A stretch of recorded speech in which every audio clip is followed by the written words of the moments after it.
aku, takkan kekuranganku. Gembala yang baik, ia membaringkanku di padang rumput hijau, bimbingku ke air tenang. Gembala yang baik, sekalipun aku berjalan dalam lembah kekelaman, aku tidak takut bahaya, sebab Engkau besertaku.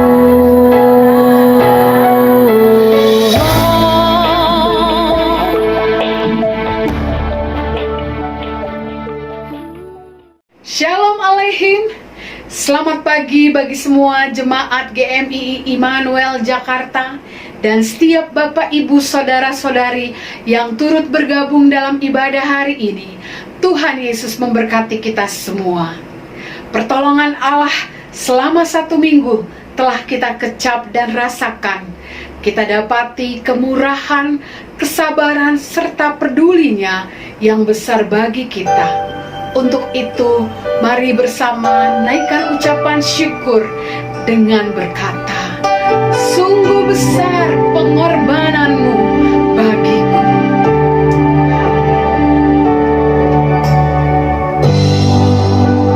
Sungguh besar pengorbananmu bagiku.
suci, suci, Tuhan Maha Kuasa.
Salam.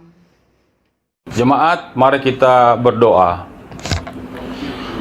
Pertolongan kita ialah di dalam nama Tuhan yang menjadikan langit dan bumi. Kasih karunia, rahmat dan damai sejahtera dari Allah Bapa dan Tuhan Yesus Kristus menyertai engkau. Amin. Nats pembimbing kita hari ini terambil dari Injil Lukas pasal yang ke-9 ayat 62. Demikian firman Tuhan. Setiap orang yang siap untuk membajak tetapi menoleh ke belakang tidak layak untuk kerajaan Allah. Bersama dengan semua orang percaya di segala abad dan tempat, mari kita mengikrarkan pengakuan iman rasuli. Dan masing-masing kita berkata demikian. Aku percaya kepada Allah, Bapa yang Maha Kuasa, Khalik langit dan bumi, dan kepada Yesus Kristus, anaknya yang tunggal Tuhan kita, yang dikandung daripada Roh Kudus, lahir dari anak darah Maria, yang menderita di bawah pemerintahan Pontius Pilatus, disalibkan, mati dan dikuburkan, turun ke dalam kerajaan maut. Pada hari yang ketiga, bangkit pula dari antara orang mati, naik ke sorga, duduk di sebelah kanan Allah, Bapa yang Maha Kuasa, dan akan datang dari sana untuk menghakimi orang yang hidup dan yang mati. Aku percaya kepada Roh Kudus, gereja yang kudus dan am, persekutuan orang kudus, pengampunan dosa, kebangkitan daging, dan hidup yang kekal. Amin. Shalom Bapak Ibu Saudara, kini tiba saatnya kita akan menaikkan syukur dan permohonan kita di hadapan Tuhan.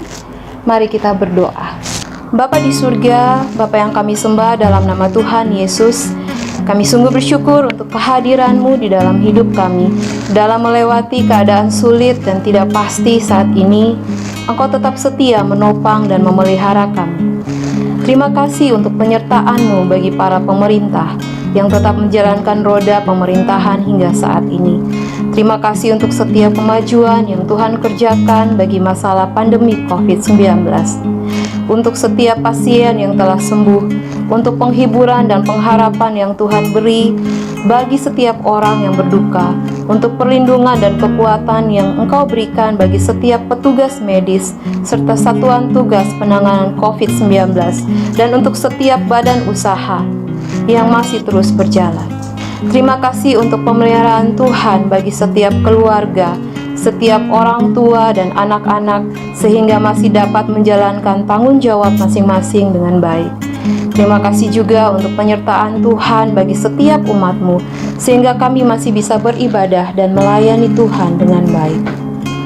Bapa di surga, dalam memasuki fase new normal ini, beberapa daerah di Indonesia mulai melonggarkan pembatasan sosial berskala besar, masa darurat dan masa kejadian luar biasa. Kiranya Tuhan menolong agar pelonggaran ini dapat diawasi dan dievaluasi dengan baik oleh pemerintah, dan agar setiap masyarakat dapat menyesuaikan diri dengan baik, serta dapat benar-benar hidup berdampingan dengan COVID-19 dalam keadaan yang aman. Tolonglah kami semua agar tetap taat kepada setiap peraturan dan protokol kesehatan yang ditetapkan oleh pemerintah. Kami menyerahkan perekonomian Indonesia ke dalam tangan-Mu. Kiranya Tuhan menolong dan memberkati setiap usaha yang mulai beroperasi kembali, agar perekonomian mulai bergerak naik. Tolonglah setiap pengusaha, pedagang, dan pelaku ekonomi lainnya agar tetap dapat melakukan pekerjaan mereka dengan baik.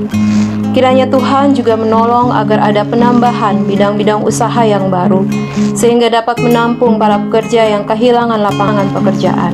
Jika saat ini di antara mereka ada yang tertekan dan mulai berputus asa karena tidak tahu harus bagaimana melanjutkan hidup bersama keluarga, kiranya Tuhan juga menyatakan diri kepada mereka, memberikan pengharapan, kekuatan, dan pertolongan-Mu, sehingga melalui krisis yang ada, mereka semakin mengenal Engkau.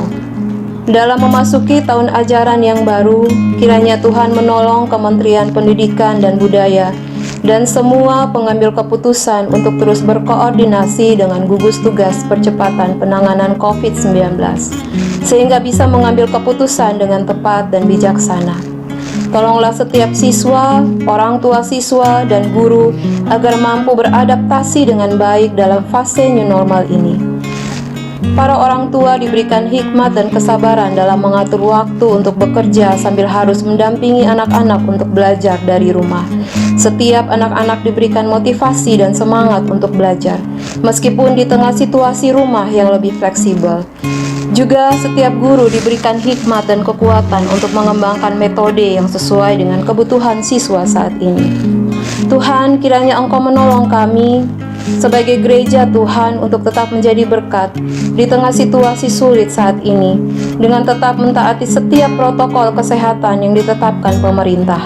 Ketika kami akan beribadah secara offline maupun berinteraksi secara sosial, juga kiranya gereja tetap terbuka, lebih banyak mendengarkan, menolong, mendoakan, dan membimbing setiap jemaat dalam melewati masa sulit ini, sehingga mereka yang sedang tertekan dan berputus asa kembali menemukan kekuatan dan pengharapan di dalam Engkau. Kami berdoa menyerahkan para misionaris yang melayani Tuhan di seluruh dunia, secara khusus bagi para misionaris Gereja Misi Injili Indonesia, agar Tuhan terus meneguhkan iman mereka. Di tengah kesulitan yang ada saat ini, kiranya mereka tetap dipelihara Tuhan dan tetap setia melayani Tuhan. Kami menaikkan segala syukur dan doa kami hanya di dalam nama Tuhan Yesus yang telah mengajarkan kami berdoa. Bapa kami yang di sorga, dikuduskanlah namamu, datanglah kerajaan-Mu, jadilah kehendak-Mu di bumi seperti di sorga.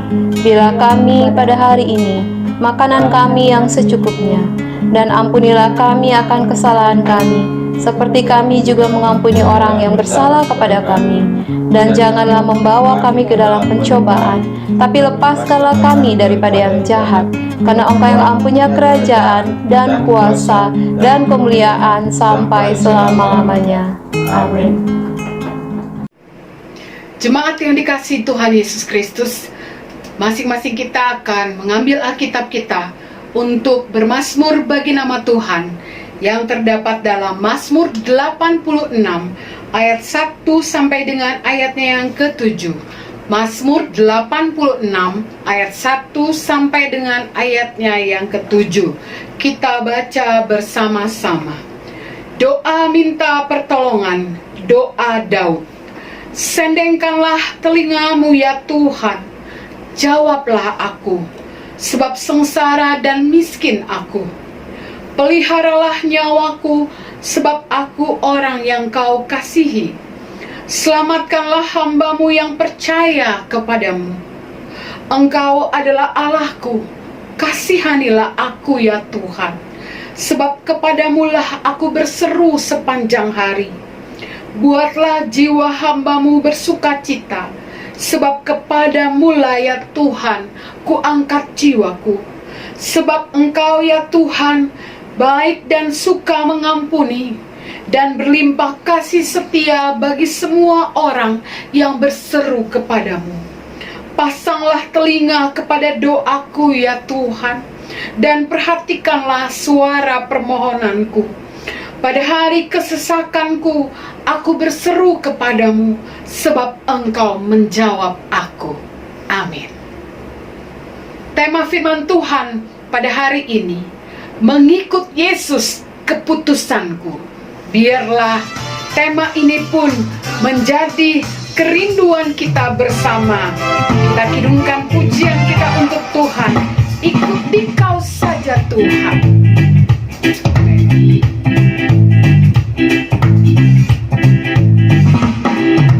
Ikuti Kau saja Tuhan, jalan damai bagiku. Aku selamat dan sentosa hanya oleh darah-Mu. Aku ingin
Jemaat yang dikasihi oleh Tuhan Yesus Kristus, dalam kita mengikut Tuhan, ada suka dan juga duka.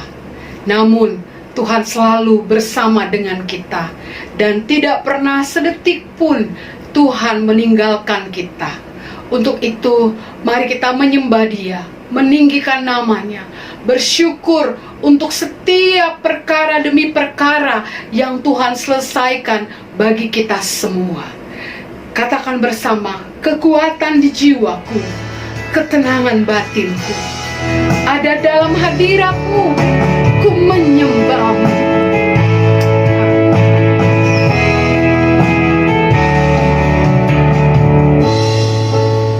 Kekuatan di jiwaku, ketenangan batinku, ada dalam hadirat-Mu, ku menyembah-Mu.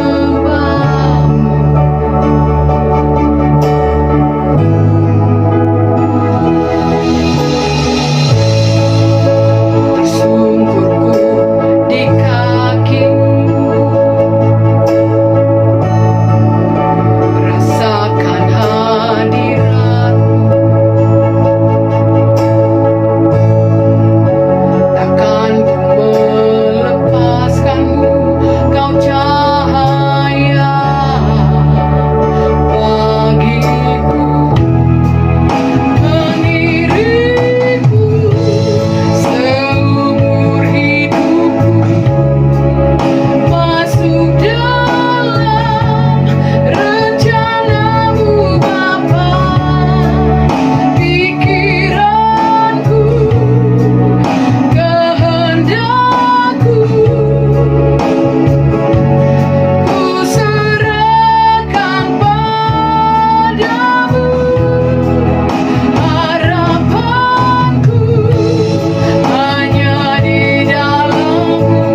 kasih dalam Tuhan Yesus, firman Tuhan akan memberkati kita bersama.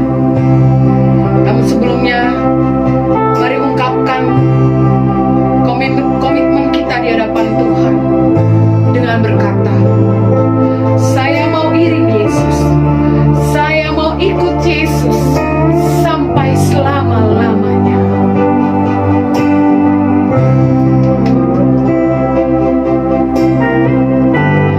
Saya mau ikut Yesus, saya mau ikut Yesus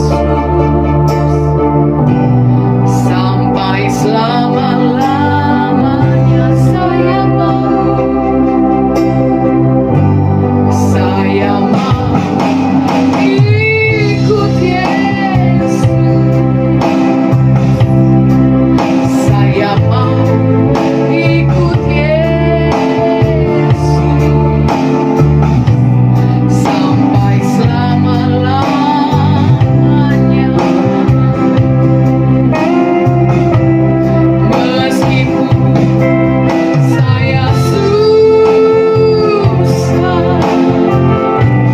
menderita dalam dunia, saya mau ikut Yesus sampai selama-lamanya.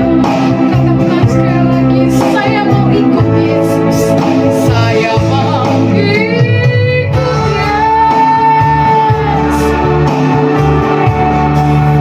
saya mau ikut Yesus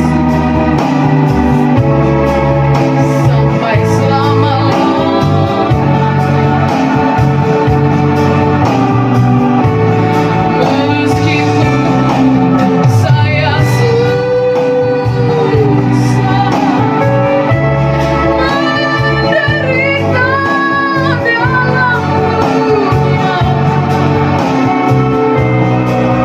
saya mau ikut Yesus sampai selama-lamanya. Meskipun saya susah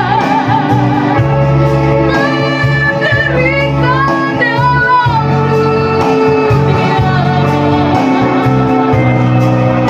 saya mau ikut Yesus sampai selama-lamanya. Saya mau ikut Yesus sampai selama-lamanya.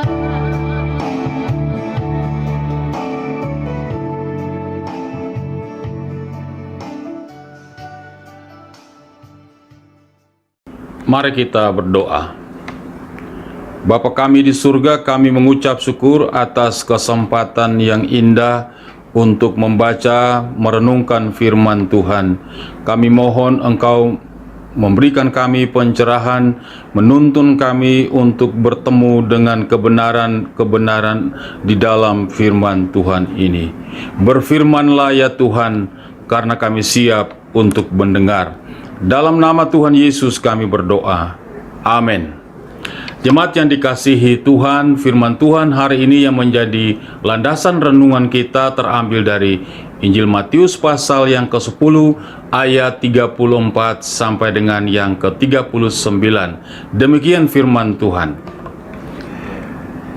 Jangan kamu menyangka bahwa aku datang untuk membawa damai di atas bumi. Aku datang bukan untuk membawa damai, melainkan pedang. Sebab aku datang untuk memisahkan orang tua dari ayahnya, anak perempuan dari ibunya, menantu perempuan dari ibu mertuanya, dan musuh orang ialah orang-orang seisi rumahnya. Barang siapa mengasihi bapa atau ibunya lebih daripadaku, ia tidak layak bagiku. Dan barang siapa mengasihi anaknya laki-laki atau perempuan lebih daripadaku, ia tidak layak bagiku. Barang siapa tidak memikul salibnya dan mengikut aku, ia tidak layak bagiku. Barang siapa mempertahankan nyawa, ia akan kehilangan nyawanya. Dan barang siapa kehilangan nyawanya karena aku, ia akan memperolehnya. Sampai sekian jauh firman Tuhan. Yang dikatakan berbahagia ialah kita yang membaca, merenungkan, dan melakukan itu dalam hidup setiap hari. Terpujilah Tuhan kita Yesus Kristus. Tema renungan kita hari ini berjudul Mengikut Yesus Keputusanku. Mengikut Yesus keputusanku adalah sebuah tema yang klasik, sebuah tema yang sudah sering kita dengar, sudah sering kita tahu dan kita mengerti dari membaca buku, dari mendengarkan khotbah-khotbah firman Tuhan dan sebagainya. Mari kita coba untuk mendalami tema ini secara teologis. Pertanyaannya, apakah semua orang dapat memutuskan untuk mengikut Yesus? Sementara pada kenyataannya ada juga orang yang menolak Dia, ada yang menyangkalnya, bahkan ada yang menghinanya. Siapakah Yesus itu? Jadi pada kenyataannya tidak semua orang dapat memutuskan dirinya menjadi pengikut Yesus. Tema ini penting untuk didalami agar kita menemukan kebenaran yang tersembunyi yang mungkin saja kita belum mengetahui sebelumnya. Oleh karena itu, sebelum kita masuk di dalam renungan lebih dalam tentang bacaan kita, mari kita lihat dua ayat firman Tuhan yang dapat membantu, yang dapat menolong kita untuk mengerti mengapa seseorang mengambil keputusan untuk mengikut Yesus. Bahwa ternyata keputusan untuk mengikut Yesus itu bukanlah sesuatu yang umum. Jika seseorang mengambil keputusan untuk menjadi pengikut Kristus, bukanlah berdasarkan kemampuan intelektualnya, bukan juga oleh karena faktor-faktor dari dalam dirinya. Firman Tuhan di dalam Injil Yohanes pasal 6 ayat 37 dan 44 dapat menolong kita untuk mengerti bahwa mengapa seseorang dapat membuat keputusan penting dalam hidupnya untuk menjadi pengikut Kristus. Injil Yohanes pasal 6 ayat 37 mengatakan demikian, bahwa semua yang Bapa berikan kepadaku, semua yang Bapa berikan kepadaku tidak akan kubuang. Lalu kemudian pasal 6 ayat 44 mengatakan bahwa tidak ada seorang pun yang dapat datang kepadaku kalau tidak ditarik oleh Bapa di sorga. Dua ayat ini mempunyai pengertian yang sama, bahwa tidak semua orang, tidak secara universal, secara bersama-sama, semua orang akan datang untuk mengikut Yesus. Dua ayat ini mempunyai pengertian bahwa orang-orang yang mengambil keputusan untuk mengikut Yesus atau menjadi murid adalah mereka yang digerakkan oleh Allah Bapa di sorga. Ayat ini jika ditinjau dari perspektif pemilihan atau doktrin pemilihan, bahwa orang-orang yang mengambil keputusan untuk mengikut Yesus adalah mereka yang telah diputuskan oleh Allah Bapa di sorga agar yang bersangkutan memang melakukan hal yang demikian. Artinya sederhananya kita mengerti begini, bahwa setiap kita yang telah mengambil keputusan untuk mengikuti Yesus adalah kita sedang merealisasikan keputusan Allah Bapa di sorga. Puji Tuhan. Artinya tidak semua orang dengan mudah dan gampang mengatakan, aku mau mengikut Yesus. Jemaat yang dikasihi Tuhan Yesus Kristus, beberapa contoh di dalam Alkitab dapat menolong kita untuk mengerti bahwa mereka yang memutuskan untuk mengikut Yesus atau datang kepada Allah itu oleh karena mereka dipanggil oleh Tuhan Allah. Katakanlah yang pertama, Abram. Abram dipanggil oleh Allah. Abram, keluarlah dari negerimu, dari rumah bapamu, dari sanak saudaramu. Allah yang memanggil.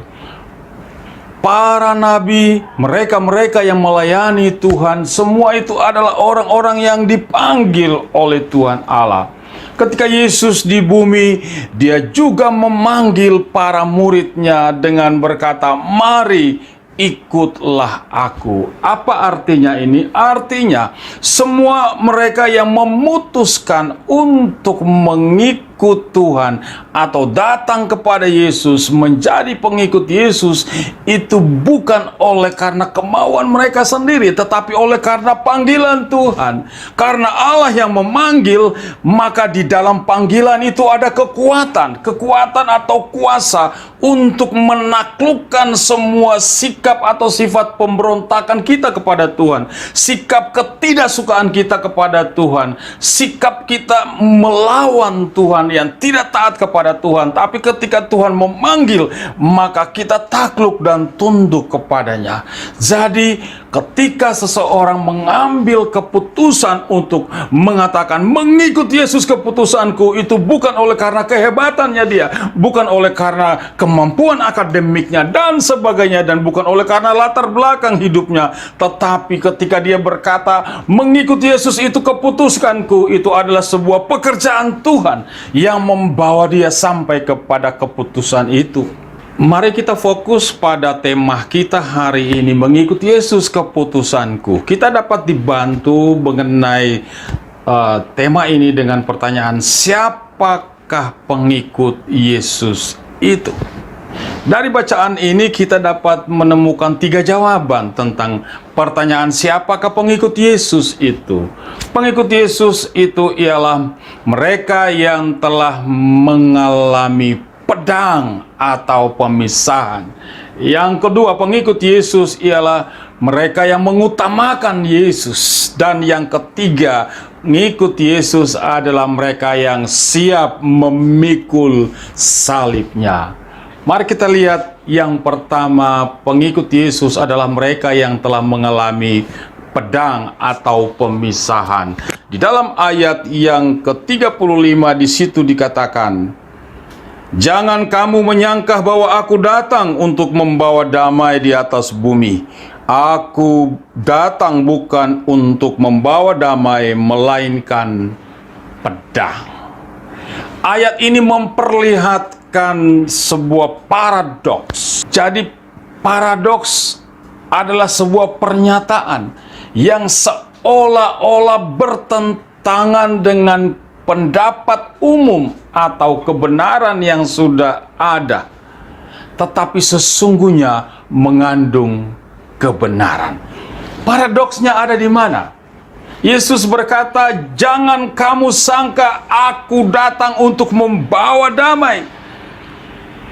Aku datang tidak membawa damai, tetapi membawa pedang. Itulah yang disebut paradoks. Mari kita lihat ayat-ayat firman Tuhan yang berkumandang ketika hari-hari Natal itu selalu atau semuanya berhubungan dengan Yesus itu pembawa damai. Yesaya pasal 9 ayat 6 mengatakan begini, seorang anak telah lahir bagi kita. Namanya disebut orang penasehat ajaib, Allah yang perkasa, Bapa yang kekal, Raja damai. Nyanyian malaikat di padang Efrata ketika mereka datang kepada para gembala, nyanyian sorga berkata demikian: kemuliaan bagi Allah di tempat yang maha tinggi, dan damai sejahtera di bumi bagi orang yang berkenan kepadanya. Yesus datang membawa kedamaian. Itu pada satu sisi, tapi kali ini dia berkata, tidak, aku datang membawa pedang. Bagi orang Yahudi, pedang adalah kiasan untuk menjelaskan tentang apa? Tentang perang, pembunuhan, dan pertentangan. Mari kita lihat pedang. Yesus datang membawa pedang. Jawabannya ada di dalam ayat berikut, ayat 35. Dikatakan, sebab aku datang untuk memisahkan orang dari ayahnya. Aku datang untuk memisahkan orang dari ayahnya, dari komunitas terdekatnya, dari orang-orang yang dekat dengannya. Yesus datang untuk memisahkan, memanggil orang-orang tertentu yang ia kehendaki untuk menjadi pengikutnya, dipisahkan. Dan oleh karena pemisahan dari komunitas itu, maka dia akan mengalami pertentangan. Dia akan dimusuhi, dia akan dikucilkan. Jadi jemaat yang Tuhan Yesus kasihi, mereka yang mengikuti Yesus adalah mereka yang mengalami pedang atau pertentangan karena pemisahan yang terjadi untuk meninggalkan orang-orang yang dekat, komunitas, keluarganya, untuk mengikut Yesus. Ini adalah sebuah resiko akibat dari panggilan Tuhan kepada seseorang untuk mengikuti Yesus. Resikonya apa? Dia akan dikucilkan dari keluarganya. Dia akan disangkali oleh keluarganya. Dia tidak lagi menjadi bagian dari keluarga itu. Banyak kesaksian yang bisa kita jumpai, orang-orang yang tadinya jauh dari Tuhan, mereka yang menyangkal Tuhan, mereka yang tidak mengenal Yesus, tapi pada suatu ketika mereka mengambil keputusan untuk mengikuti Yesus, maka mereka dibuang dari keluarganya. Bahkan hak-haknya sebagai ahli waris bisa saja tidak akan mendapat bagian dalam harta dan sebagainya. Itulah yang terjadi. Aku datang membawa pedang, memisahkan orang dari ayahnya, dan seterusnya. Jadi paradoks, tapi mengandung kebenaran. Mari kita lihat paradoksalnya. Yesus datang membawa damai. Ia membawa damai artinya membawa pemulihan, merestorasi hubungan antara manusia berdosa dengan Allah. Restorasi yang terjadi mengakibatkan orang-orang berdosa mengalami damai sejahtera Allah. Restorasi yang terjadi mengakibatkan mereka mengalami shalom Allah. Restorasi atau pemulihan yang terjadi mengakibatkan orang-orang mengalami Allah, damai sejahtera dengan Allah. Paradoksal yang berikut adalah pedang, pertentangan. Ketika seseorang mengambil keputusan meninggalkan orang tuanya, meninggalkan keluarganya, meninggalkan orang-orang yang terdekat dengannya, maka dia akan dimusuhi. Inilah kebenaran di dalam ayat ini. Jadi pedang adalah sesuatu yang harus dialami oleh setiap kita yang mau mengikuti Yesus. Pedang adalah sesuatu yang harus diterima bagi setiap orang yang mengikut Yesus. Pengikut Kristus yang kedua ialah mengasihi atau mengutamakan Yesus. Kalau tadi yang pertama, pengikut Yesus harus mengalami pertentangan oleh karena dipisahkan dari orang-orang yang terdekat. Maka yang kedua, dia harus mengutamakan Yesus. Dalam ayat 37 firman Tuhan berkata, barang siapa mengasihi bapa atau ibunya lebih daripadaku, ia tidak layak bagiku, dan seterusnya. Ayat ini berbicara tentang kasih yang baru. Kalau tadi seseorang mengasihi ayah, ibu, dan saudara-saudaranya atau orang-orang yang terdekat dengannya, maka sekarang setelah dipisahkan untuk menjadi pengikut Kristus, maka dia diminta, dituntut kasihnya yang baru untuk diutamakan, ditunjukkan kepada Kristus. Ketika Petrus terpuruk secara kerohanian, ketika Petrus runtuh dalam kehidupannya pada waktu dia menyangkal Yesus dan seterusnya, ketika mereka ada di pinggir danau, maka Yesus datang dan berkata kepada Petrus, Simon, anak Yohanes, adakah engkau mengasihi aku lebih daripada mereka ini? Yang ditanyakan Yesus adalah kasihnya. Adakah engkau mengasihi aku lebih daripada mereka-mereka ini? Nah, setelah seseorang menjadi pengikut Kristus, dia harus terus memperlihatkan kasih dan cintanya kepada Yesus. Dia harus mengutamakan Kristus di dalam hidupnya. Mengapa, saudara? Karena ketika kita belum mengenal Tuhan, ketika kita masih di luar Tuhan, kita tidak mengerti akan hal itu.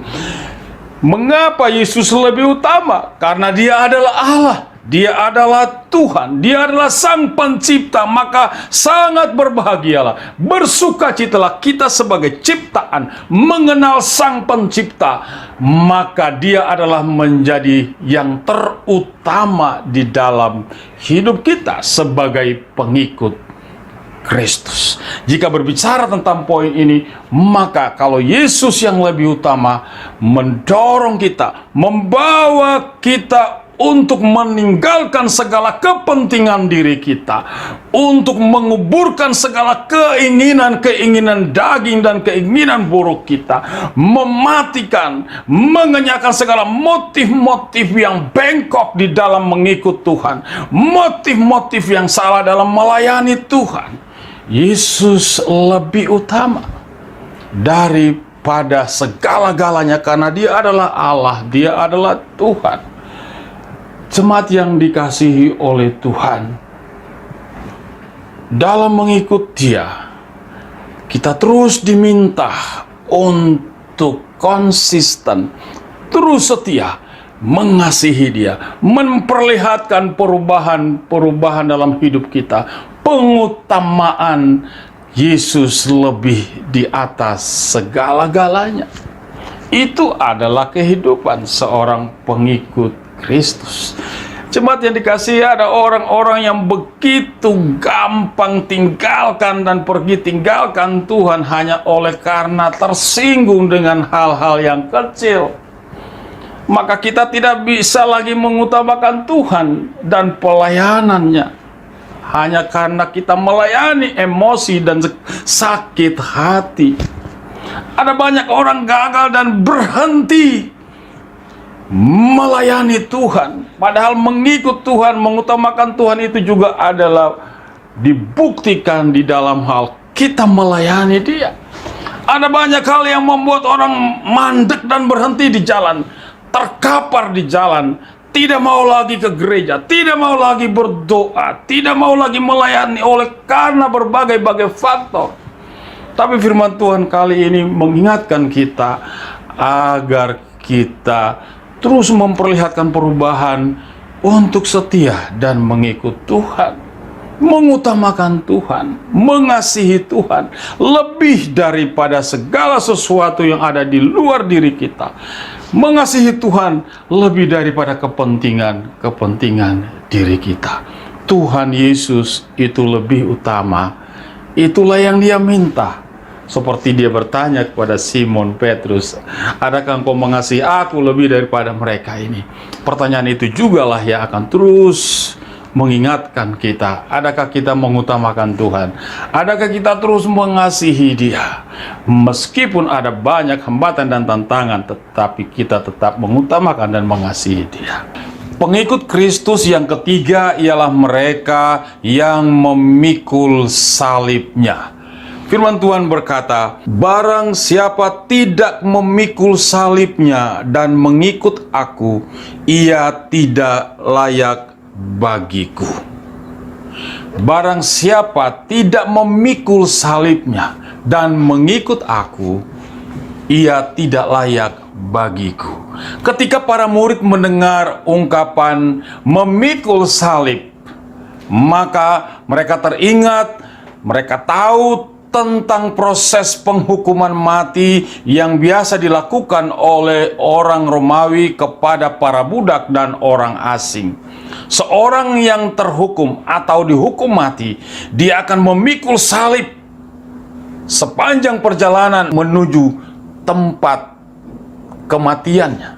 Salib terdiri dari dua balok yang tegak lurus dan yang melintang. Jadi memikul salib yang dimaksudkan ialah balok melintang yang dipikul oleh seseorang yang mengalami hukuman mati sampai di tempat kematian itu. Inilah yang Yesus sampaikan kepada para murid dan tentu juga kepada kita semua. Apa artinya memikul salib? Artinya mengambil keputusan untuk mengikut Yesus, kita harus siap untuk menderita. Oleh karena nama Yesus, oleh karena mengikut Dia, kita akan mengalami penderitaan, kita akan mengalami penganiayaan, kita akan mengalami sengsara, kita akan terluka, kita disakiti oleh karena nama Yesus. Oleh karena itu, dari pernyataan Yesus ini kita dapat melihat bahwa Ia menyampaikan sesuatu yang jauh berbeda dengan keinginan manusia pada umumnya. Bahwa sifat dasar manusia adalah selalu ingin yang menyenangkan, selalu menginginkan sesuatu yang nyaman bagi dirinya. Manusia cenderung untuk melarikan diri dari kesusahan atau penderitaan. Dan Yesus mengatakan seorang yang mengikut aku, dia harus mengalami semua itu. Dia harus mengalami penderitaan. Itulah yang dimaksudkan dengan memikul salib. Dalam hal memikul salib, Yesus kemudian menyampaikan dua kemungkinan reaksi dari para pengikutnya di dalam menghadapi penderitaan, dalam menghadapi kesusahan, dalam menghadapi persoalan oleh karena nama Yesus.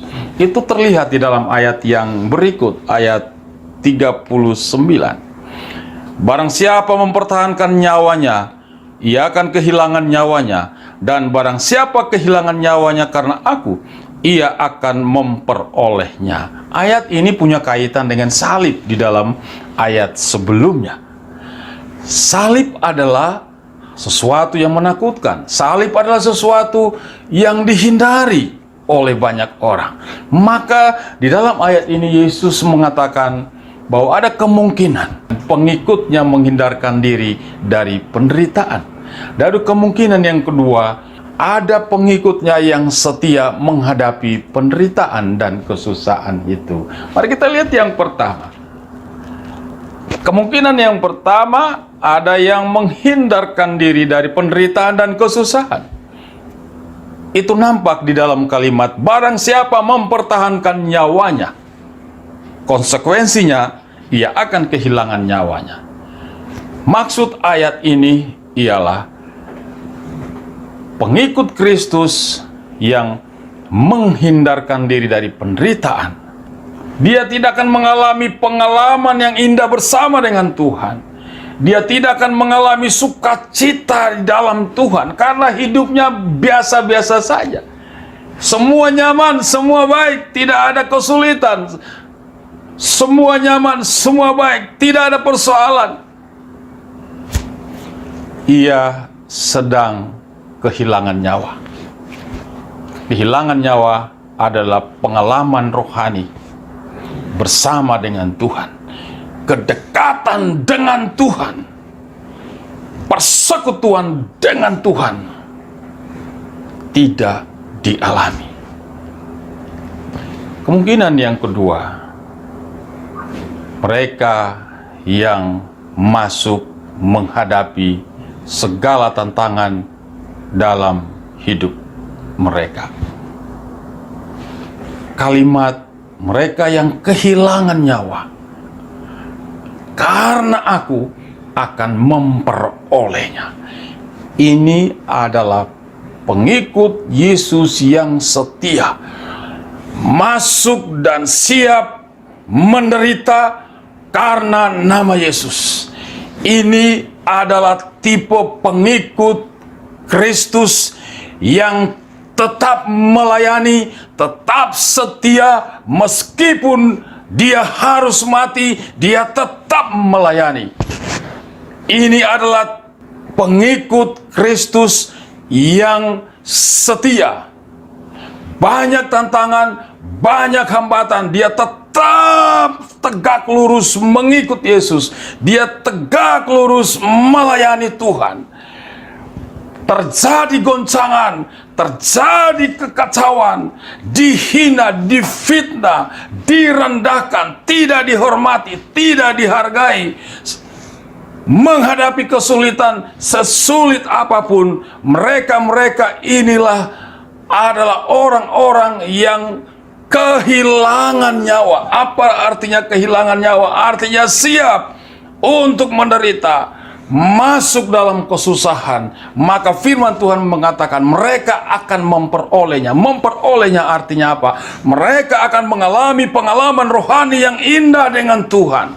Karena di dalam kesulitan, Tuhan akan datang, turun, dan menolong mereka. Di dalam penderitaan, menghadapi kematian sekalipun, Tuhan akan datang dan menolong bersama mereka. Dan mereka akan mengalami persekutuan yang indah, mengalami hubungan yang indah dengan Tuhan, sehingga mereka tetap mengalami sukacita karena Tuhan bersama dengan mereka. Inilah yang dimaksud memperolehnya. Memperoleh hubungan yang indah, persekutuan dengan Tuhan di dalam kesulitan, seperti yang dialami oleh Stefanus. Ketika Stefanus hendak dirajam dengan batu, dia masih bisa melihat Yesus ada di sebelah kanan Allah Bapa. Itu adalah cara Tuhan datang untuk menghibur dan menolong dia. Ini yang diperoleh oleh mereka-mereka yang siap kehilangan nyawa oleh karena nama Yesus.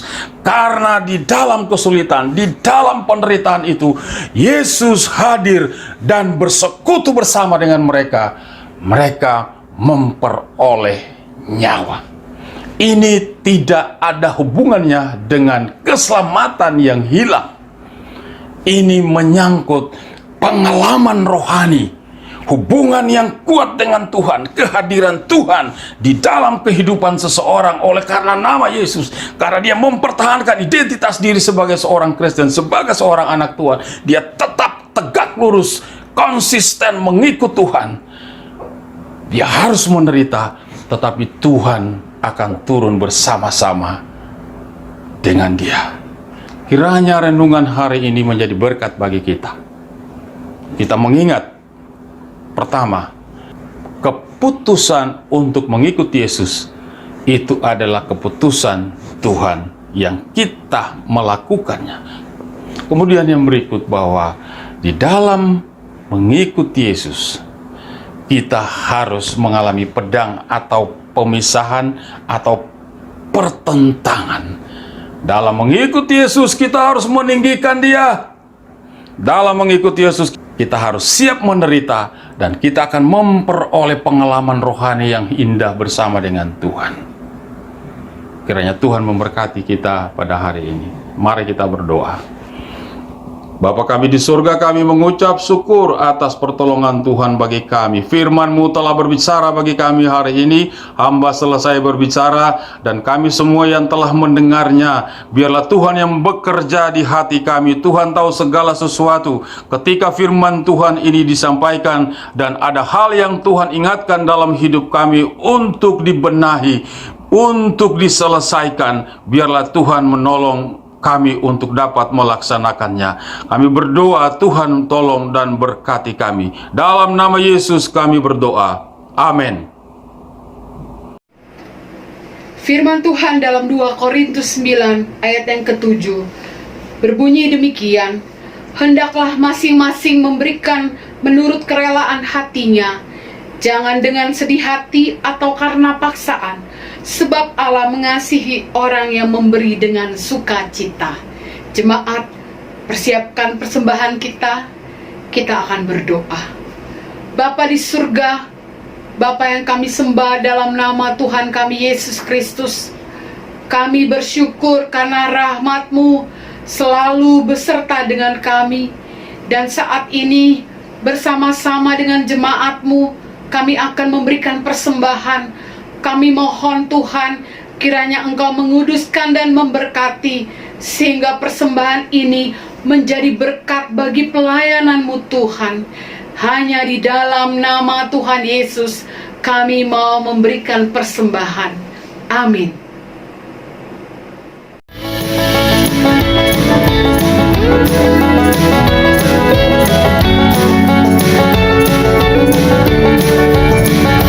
Karena kita buatan Allah, diciptakan dalam Kristus Yesus untuk melakukan perbuatan baik yang Dia persiapkan sebelumnya. Dia mau kita hidup dalamnya, berlari-lari pada panggilannya, berjalan-jalan dalam rancangannya, berlari-lari pada tujuannya, berjalan-jalan dalam kehendaknya.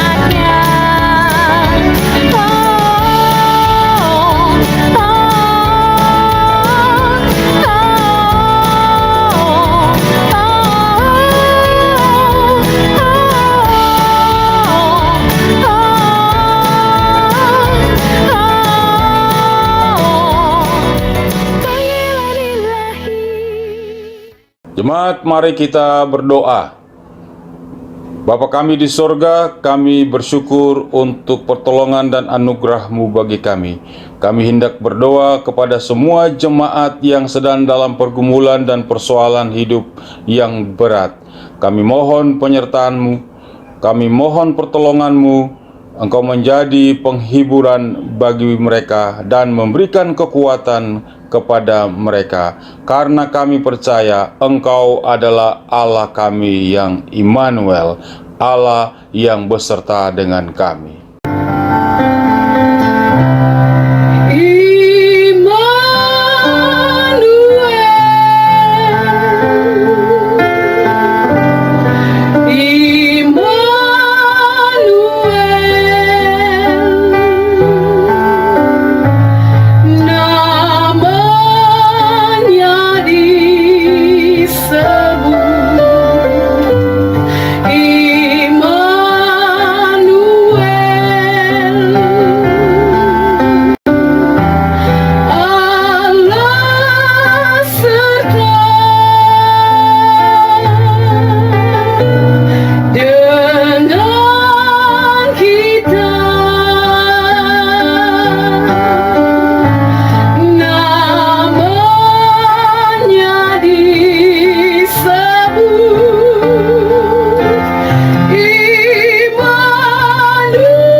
Jemaat yang dikasihi Tuhan, arahkanlah hatimu kepada Tuhan dan terimalah berkat-Nya.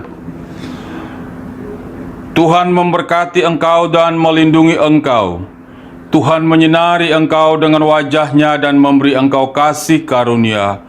Tuhan menghadapkan wajah-Nya kepadamu dan memberi engkau damai sejahtera. Amin.